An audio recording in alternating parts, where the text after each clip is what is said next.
అభివృద్ధిని అడ్డుకుంటున్నటువంటి అష్టదరిద్రులు. ఓకేనా. సభలో సీఎం రేవంత్కు నాగలి బహుకరిస్తున్న MLA Malreddy Rangareddy. Future city RRR ఎయిర్పోర్ట్లు అక్కర్లేదట, ధర్నాలు నిరసనలు ఇస్తున్నారు.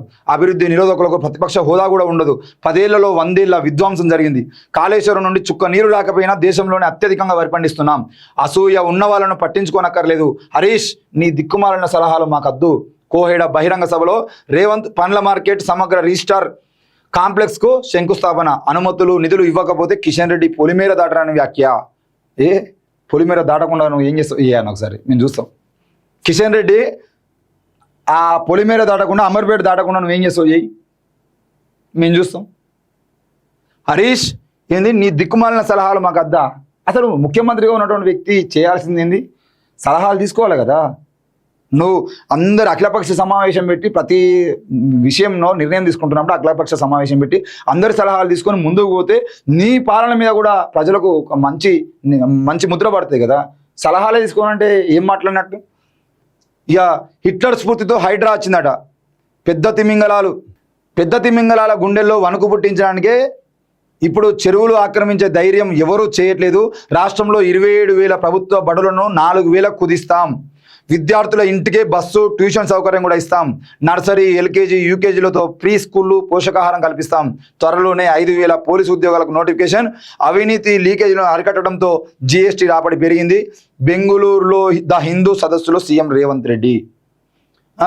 జలవనరులను ఆక్రమించి పెద్ద తిమింగలాల గుండెల్లో వణుకు పుట్టించడానికి హైడ్రాను ఏర్పాటు చేశామని, హిట్లర్ స్ఫూర్తితోనే ఆ పేరు పెట్టామని సీఎం రేవంత్ రెడ్డి వెల్లడించారు.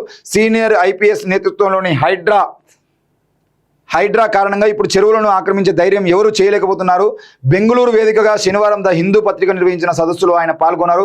ప్రజల కొరకు, ప్రజల చేత, ప్రజల యొక్క తెలంగాణలో సుపరిపాలన అనే అంశంపై మాట్లాడారు. ఈ సందర్భంగా ద హిందూ గ్రూప్ సంస్థల డైరెక్టర్ ఎన్ రామ్, మీరు హైదరాబాద్లో చెరువుల రక్షణ, ఆక్రమణ తొలగింపు కోసం హైడ్రా ద్వారా చాలా వేగంగా దూకుడుగా చర్యలు తీసుకుంటున్నారు. అసలు ఈ హైడ్రా అనే పేరు వెనుక ఉన్న ఆలోచన ఏమిటి, ఎక్కడ నుండి వచ్చింది అని ప్రశ్నించారు. ఇందుకు రేవంత్ రెడ్డి వివరణాత్మకంగా సంచలన సమాధానం ఇచ్చారు. పేద ప్రజలు చెరువులు, నాలలు ఆక్రమించారంటే అర్థం చేసుకోవచ్చు, కానీ ఇటీవలి కాలంలో ధనవంతులు తమ వైభవం కోసం, ఫామ్ హౌస్ల కోసం నీటి వనరులను ఆక్రమిస్తున్నారు. వారి డ్రైనేజ్ కనెక్షన్లను నేరుగా చెరువుల్లోకి ఇస్తున్నారని చెప్పేసి రేవంత్ రెడ్డి గారు మాట్లాడుతున్నారు. అయ్యా రేవంత్ రెడ్డి గారు, నువ్వే అన్నావు కదా ఇప్పుడు, ఏమని ధనవంతులు తమ వైభవం కోసం, ఫామ్ హౌస్ల కోసం అని చెప్పేసి. ఈరోజు మేము అడుగుతా ఉన్నాం, కోడి చెరువు ఏదైతే ఉందో ఆ కోడి చెరువుకు సంబంధించినటువంటి విషయంలో కోడి చెరువు ఎవరి కోసం జరిగిందండి? ఎవరి వైభవం కోసం 10 ఎకరాల ఆక్రమణ జరిగిందండి? ఈరోజు మేము కోడి చెరువు గురించి మాట్లాడుతామంటే అందరూ ఫాతిమా కాలేజీ గురించి మాట్లాడమంటున్నారు. అరే బరాబరి చెప్తున్నాం భయ్, ఫాతిమా కాలేజీని ప్రభుత్వం వెంటనే స్వాధీనం చేసుకోవాలి. ఫాతిమా కాలేజీని వెంటనే ప్రభుత్వం స్వాధీనం చేసుకోవాలి. ఆ ల్యాండ్ మొత్తం చెరువు కింద ఉన్నది కాబట్టి ఒకవేళ ఫాతిమా కాలేజీ విద్యార్థులకు అన్యాయం జరుగుతుందంటే ఫాతిమా కాలేజీ విద్యార్థులను ఈ సంవత్సరం అడ్మిషన్లు క్యాన్సిల్ చేసేసి ఉన్న సంవత్సరం పాటు ఆ విద్యార్థులకు చదువు చెప్పి తర్వాత బిల్డింగ్ను కూల్ చేస్తారా, లేకపోతే అది ప్రభుత్వ కార్యాలయాలకు ఉపయోగించుకోవడానికి ప్రయత్నం ఏమైనా చేస్తారా, దాన్ని లీజుకి ఇచ్చేయడానికి ప్రయత్నం చేస్తారా? ప్రభుత్వం దాన్ని పూర్తి స్థాయిలో కూలగొట్టినా పర్లేదు, లేదంటే పూర్తి స్థాయిలో వినియోగించుకున్నా పర్లేదు. ఫాతిమా కాలేజ్ అనేది పూర్తిగా చెరువులో ఉంది కాబట్టి దాని మీద చర్యలు తీసుకోవాల్సిందే. ఈ రాష్ట్రంలో ఏ చెరువు ఎక్కడ ఉన్నా ఆ చెరువును ఎవడు కబ్జా చేసినా మీరు వెనక్కి తీసుకోండి. పేద ప్రజలు కనుక ఉండేది ఉంటే ఆ పేద ప్రజలకు తప్పకుండా నిర్వాసితులు అవుతారు కాబట్టి వాళ్ళకు మళ్ళీ వస్తు కల్పించడానికి ప్రయత్నం మీరు ఏమైనా చేయండి.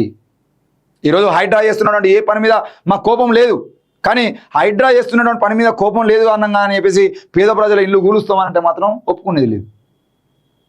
దయచేసి పేదలకు మళ్ళా నిర్వాసితులుగా మారిపోతున్నటువంటి వాళ్ళకు మీరు ఎక్కడో ఒక దగ్గర డబుల్ బెడ్రూమ్ ఇల్లు ఇస్తారా, లేదంటే వాళ్ళకు ఇల్లు జాగిస్తారా, ఇల్లు కట్టుకోవడానికి పైసలు ఇస్తారా, ఏదో ఒకటి ఇచ్చి వాళ్ళను ఖాళీ చేయించడం తప్ప రోడ్ల మీద తీసుకొచ్చడానికి ప్రయత్నం చేయదు.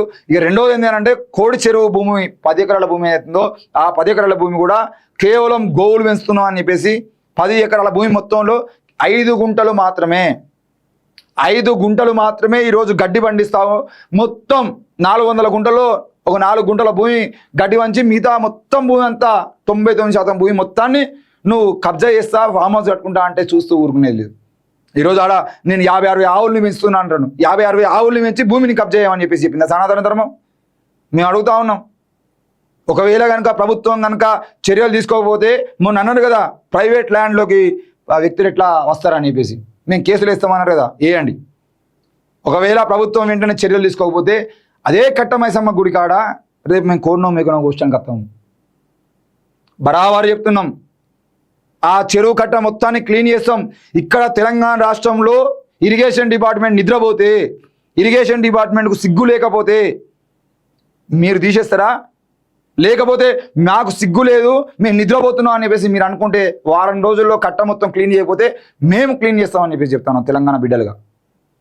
ఆ చెరువు కట్ట మొత్తాన్ని క్లీన్ చేసి ఆ చెరువు కట్ట మీద ఉన్నటువంటి మైసమ్మ కట్ట మైసమ్మ గుడికాడ కట్ట మైసమ్మకు మేము మేకనో కోడినో బలిస్తాం, అక్కడనే దావత్ చేద్దాం, అక్కడనే పండగ చేస్తాం, అన్ని మీడియా ఛానల్ పిలుస్తాం. అవసరమైతే అది కోడి చెరువు కబ్జానా కాదో చూపిస్తాం జనాలకు. మీరు ఎన్ని కేసులు పెడతారో పెట్టండి. ఇంతకుముందు ఏ విషయంలో మాట్లాడినా కేసులు పెడుతూనే ఉన్నారు కదా, పెద్ద విషయం కాదు కదా. ఈరోజు మేము ప్రకటిస్తూ ఉన్నాం, రేవంత్ రెడ్డి మీకు నిజంగా దమ్ముంటే, మీరు అన్నారు కదా ఫామ్ హౌస్ల కోసం వైభవం కోసం డ్రైనేజీల కనెక్షన్లు ఇవ్వడం కోసం చెరువులను ఆగం చేస్తున్నారని చెప్పేసి, మరి ఇక్కడ కూడా చెరువు ఆగమైంది. మీకు దమ్ముంటే ప్రశ్నించండి, లేకపోతే మేము ప్రశ్నిస్తూ ఉంటే మా మీద అక్రమ కేసులు పెట్టడానికి ప్రయత్నం చేయకండి. ఇక ఈయన ఏమంటాడు, రాష్ట్రంలో 27,000 ప్రభుత్వ పాఠశాలను 4,000 కుదిస్తామట. 27,000 పాఠశాలని ఉంటే 23,000 పాఠశాలను క్లోజ్ చేస్తాం, తీసేస్తామని బహిరంగంగా ప్రకటిస్తూ ఉన్నాడు. అంటే 23,000 స్కూళ్లను బంద్ చేసి తెలంగాణలో ఈరోజు ఈ 27,000 స్కూళ్ళకు పోతున్నటువంటి పోరాణాలు ఎవరండి? ఎవరు చదువుకుంటారా? రెడ్ల పిల్లలు చదువుతారా? వెలమల పిల్లలు చదువుతారా? కమ్మల పిల్లలు చదువుతారా? కాపుల పిల్లలు చదువుతారా? బాపనుల పిల్లలు చదువుతారా? కోమటోళ్ళ పిల్లలు చదువుతారా? ఎవరు చదువుతారా? ఎస్సీ ఎస్టీ బీసీ పోరాణాలు చదువుతారు. అంటే మా తమ్ముళ్ళని మా బిడ్డల్ని రేపు పొద్దుగాల స్కూల్కే పోకుండా నువ్వేం చేస్తావు? ఈరోజు 27,000 పాఠశాలను తీసేసి 4,000 పాఠశాల పెడితే మండలానికి 4 స్కూళ్ళు ఉన్నాయి అనుకోండి. ఈ 4-5 కిలోమీటర్ల పాటు పోరాటాలు చదువుకోవడానికి బడికి ఎట్లా పోతారు? ఎట్లా పోతారండి? మళ్ళీ మీరు ఏదో అప్పుడెప్పుడో జన్మభూమి కార్యక్రమంలో సైకిల్ ఇచ్చినామని చెప్పేసి మీరు కూడా సైకిల్ ఇస్తామని చెప్పేసి ఆ సైకిల్ కాంట్రాక్ట్ మీ తమ్మునికి ఇచ్చి ఒక్కో సైకిల్ మీద 1000 రూపాయలు తినేటువంటి ప్రయత్నం చేసి ఇదేనా ఇక కాంట్రాక్టుల కోసం స్కూళ్ళను మూసేస్తారా మీరు?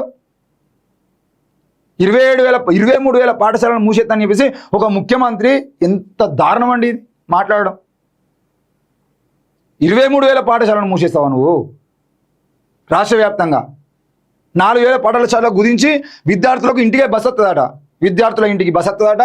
ఇంకే ఇంటి వాడు బాత్రూమ్ పోతా అంటే వచ్చి కడుగుతారు, కడిగి ఎక్కించుకోపోతారు, తానం చేపించి ఎక్కించుకోపోతారు. వాళ్ళు ఏంటి బస్సులో పోతా అంటేనే బట్టలు ఎత్తారు, మేకప్ ఎత్తారు. బుద్ధి ఉండాలి కదా కొద్దిగా కొంచెమన్నా. అసలు గవర్నమెంట్ పాఠశాలను మూసేయడం అంటేనే ఎస్సీ ఎస్టీ బీసీ పోరాణాలకు విద్యను దూరం చేయడము. ఈరోజు ప్రతి ఒక్క విద్యార్థికి చదువు రావాలని చెప్పేసి బాబాసాహెబ్ అంబేద్కర్ నుండి ఈ రోజు వరకు ఎంతోమంది కళలు కానీ ఆ ఉద్యోగాల కోసం ఆ స్కూళ్ళ కోసం పోరాటాలు చేసి ఈరోజు స్కూళ్ళు సాధించుకుంటే మీరు ఆ స్కూళ్ళను మూసేస్తామని చెప్పడం ఏందండి? ఎట్లా మూసేస్తారు? మీ ఇష్టం అనుకుంటురా? తెలంగాణ పాఠశాలను 23,000 పాఠశాలను మూసేస్తానడం చూస్తూ ఊరుకుంటా అనుకుంటారా పౌర సమాజం? మీరు 23,000 పాఠశాలను ముగించేది ఉంటే రేపు పొద్దుగాల మీరు రాహుల్ గాంధీ తెలంగాణను అడుగు కూడా పెట్టనీయం, మీ ప్రియాంక గాంధీని మీ మల్లికార్జున్ ఖర్గే తెలంగాణలో అడుగు కూడా పెట్టనీయం అని చెప్పేసి చెప్తా ఉన్నాం మేము. ఈరోజు 23,000 పాఠశాలను మూసేస్తానని చెప్పేసి బహిరంగంగా ఒక ముఖ్యమంత్రి మాట్లాడడం అంటే దానికన్నా సిగ్గుమాలిన మాట ఇంకోటి లేదు. మీ ఉచిత పథకాల కన్నా హీనంగా మారినాయా? మీరు అన్నారు కదా కేజీ పీజీ ఉచిత విద్య అని చెప్పేసి, ఏది స్కూల్ మూసేసిరా కేజీ టు పీజీ ఉచిత విద్య అని? మీకు దమ్ముండే ప్రైవేట్ పాఠశాలలో ఒక్కదానికి పర్మిషన్ లేదండి, ఒక్క దాంట్లో సేఫ్టీ లేదు. విద్యార్థులకు ఏదైనా అగ్ని ప్రమాదం జరిగితే ఆ అగ్ని ప్రమాదం సమయంలో తీసుకోవాల్సినటువంటి చర్యలు తీసుకునేటువంటి ఏ రకమైనటువంటి సదుపాయాలు అక్కడ లేవు. కనీసం వీల్ చైర్ పోవడానికి కూడా స్కూళ్ళకు పర్మిషన్ అంటే ఆ సదుపాయాలు లేనటువంటి స్కూళ్ళు ఉన్నాయి కదా. ఏ ఒక్క స్కూల్లో కూడా కనీసం అర్హత గలటువంటి టీచర్ లేరు. 10వ తరగతి పాస్ అయిన వాళ్ళు చదువులు చెప్తారు, వాళ్ళకు టాలెంట్ లేదని అనట్లేదు. కనీస అర్హత అనేది ఒకటి ఉంటుంది కదా. బీఈడీ చేసిన వాళ్ళు డిఈడీ చేసిన వాళ్ళు ఏదో ఒకటి ఉంటాయి కదా. టెట్ రాసి పాస్ అయిన వాళ్ళు ఎంతోమంది ఉన్నారు కదా.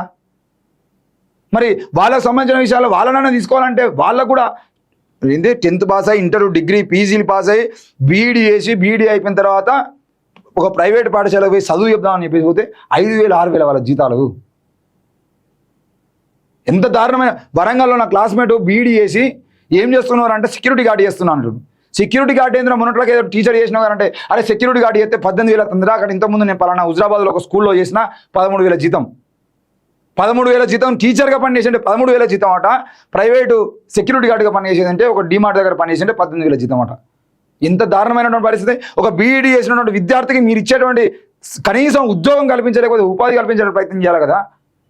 ఈరోజు 23,000 పాఠశాలలకు స్కూళ్ళకు విద్యార్థులకు తెలియని చెప్పేసి చెప్తా ఉన్నారు. విద్యార్థులు ఎందుకు రారండి? మీరు సౌకర్యాలు ఇచ్చిన తర్వాత స్కూళ్ళకు విద్యార్థులు ఎందుకు రారు? ఈరోజు మీ మీ మీ పాలనలో కూడా ఎందుకు ఇంతమంది ఎమ్మెల్యేలు మరి తీసేయరు? మీ జీతాలు పెరుగుతాయి, మీ కాన్వాయిలు పెరుగుతాయి, మీ ఆస్తులు పెరుగుతాయి, మీ అన్నలకు సెక్యూరిటీ ఉంటుంది, వాళ్ళకు కూడా కాన్వాయిలు ఉంటాయి. అందరికీ అన్ని రకాల వస్తువులు పెంచుకుంటూ పోతారు. పోరగాండ్లకు సదుపాయాలు కల్పించండి అంటే మాత్రం తగ్గించుకుంటూ పోతారా? అసలు స్కూల్లో మూసేస్తామంటారా? 23,000 పాఠశాలను మూసేస్తారంటే మీ అయ్యాల జాగిరా? ఏం తెలంగాణ ప్రజలు చూస్తూ ఊరుకుంటారు అనుకుంటున్నారా? 23,000 పాఠశాల అంటే ఒక్కో పాఠశాల కనీసం 100 మందిని వేసుకున్నా కూడా దాదాపు 2 లక్షల మంది విద్యార్థుల జీవితాలు నాశనం చేద్దాం అనుకుంటున్నారా? 23,000 పాఠశాల విద్యార్థులను తీసుకొచ్చి 4,000 పాఠశాలలు కుదిస్తారా మీరు? ఎంత దారుణం అండి ఇది. ఏం మీ ఇష్టం అనుకుంటారా? తెలంగాణ మీ చేతిలో పెట్టినాం కాబట్టి మీరు ఏం చేసినా నడుస్తుంది అనుకుంటారా? మీరు రాజ్యం అనుకుంటారా? రాహుల్ గాంధీ జాగిర్ అనుకుంటారా? ఇక్కడ